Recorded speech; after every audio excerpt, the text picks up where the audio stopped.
পুজো তো চলেই এলো। ষষ্ঠী বা অষ্টমী স্পেশাল নিরামিষ তরকারি তো আমরা করেই থাকি। আজকে তৈরি করব নিরামিষ পনিরের তরকারি, যেটা অষ্টমী অথবা ষষ্ঠীতে সকাল সন্ধ্যে যখন ইচ্ছা হবে তোমরা বানিয়ে খেতে পারবে। চলো তাহলে রেসিপিটা শুরু করা যাক। নমস্কার বন্ধুরা, রিনাস কুকিং উইথ নেচারে আপনাদের সবাইকে স্বাগত। জন্য এখানে পনির নিয়েছি 500 গ্রাম। পনিরগুলো প্রথমে ছোট ছোট টুকরো করে কেটে নিতে হবে। প্রথমে বড় সাইজের করে কেটে নিচ্ছি এইভাবে। নিরামিষ দিনে পনিরের এই রেসিপিটা বানিয়ে একবার দেখতে পারো, আশা করছি তোমাদের ভালো লাগবে। তোমরা এটা পোলাও, ফ্রায়েড রাইস বা লুচি পরোটার সঙ্গেও বা নানের সঙ্গেও পরিবেশন করতে পারবে। একবার হলেও বাড়িতে বানিয়ে দেখতে পারো, আশা করছি তোমাদের ভালো লাগবে। দেখো পনিরগুলো এইভাবে ছোট টুকরো করে কেটে নিচ্ছি। তোমরা তোমাদের পছন্দ মতো সাইজের করে কেটে নিতে পারো। আমি এই রকম সাইজের করে কেটে নিচ্ছি সমস্ত পনিরগুলো একই মাপ করে কেটে নিয়েছি।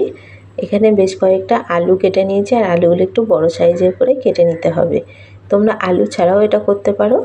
এবার যে মশলাটা তৈরি করব তার জন্য এখানে নিয়েছি একটা টমেটো কেটে আর একটু আদা কুচিয়ে নিয়েছি।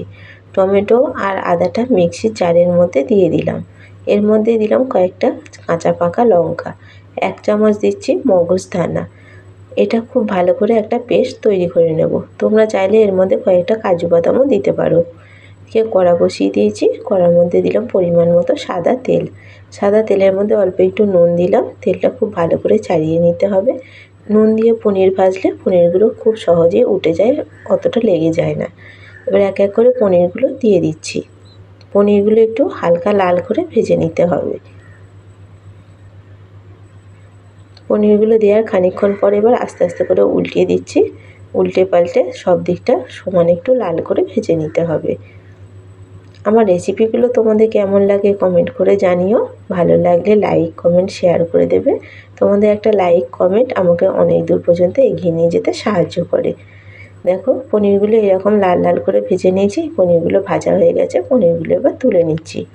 পনিরের এই রেসিপিটা একবার বাড়িতে বানিয়ে খেয়ে দেখবে। অনেক সময় পনির রান্না করলে বলে শক্ত হয়ে যায়, নরম হয় না, কিন্তু আমি যেভাবে বানাচ্ছি এইভাবে বানিয়ে দেবে, পনিরগুলো কিন্তু একদম নরম তুলতুলে থাকবে।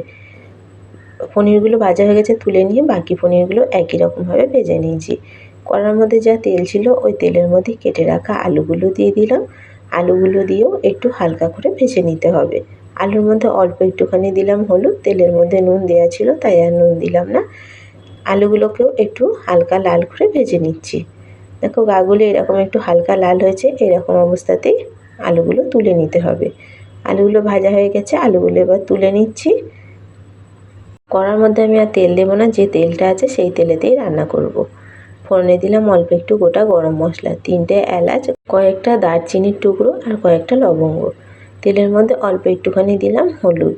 হলুদ দেওয়ার পর এর মধ্যে মশলার পেস্টটা ঢেলে দিলাম। মশলাটা গায়ে যাতে না ছেটায় তার জন্য অল্প একটু করে আমি তেলের মধ্যে হলুদ দিয়ে দিই। এর মধ্যে এবার পরিমাণ মতো দিলাম নুন। নুন দিয়ে মশলাটা এবার খুব ভালো করে কষিয়ে নিতে হবে। যতক্ষণ না মশলা থেকে তেল ছাড়ছে মশলাটা একটু ঢাকা দিয়ে ঢাকা খুলে এইভাবে করে কষিয়ে নিতে হবে। খুব সাবধানে করবে, অনেক সময় গায়ের মধ্যে এটা তেল ছেটায়। এইভাবে করে ঢাকা দিয়ে ঢাকা খুলে মশলাটা ভালো করে আমি কষিয়ে নিচ্ছি। দেখো মশলা কষানো হয়ে গেছে। মশলা থেকে অনেকটাই তেল ছেড়ে গেছে। এর মধ্যে এবার কিছু গুঁড়ো মশলা দেব।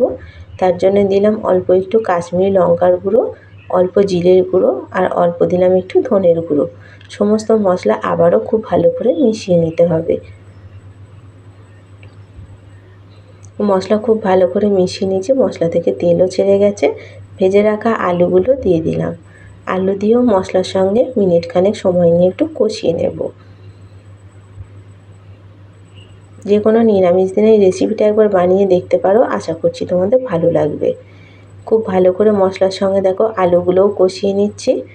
এতে করে আলুগুলো খেতেও ভালো লাগবে আর এর স্বাদটাও ভালো হবে। আর অল্প একটুখানি দিলাম হলুদ। একটু হলুদ কম মনে হয়েছিল তাই অল্প আর একটু হলুদ দিয়ে আবারও কষিয়ে নিলাম। মশলার সঙ্গে আলু খুব ভালো করে কষিয়ে নিয়েছি। অল্প একটুখানি জল দিলাম।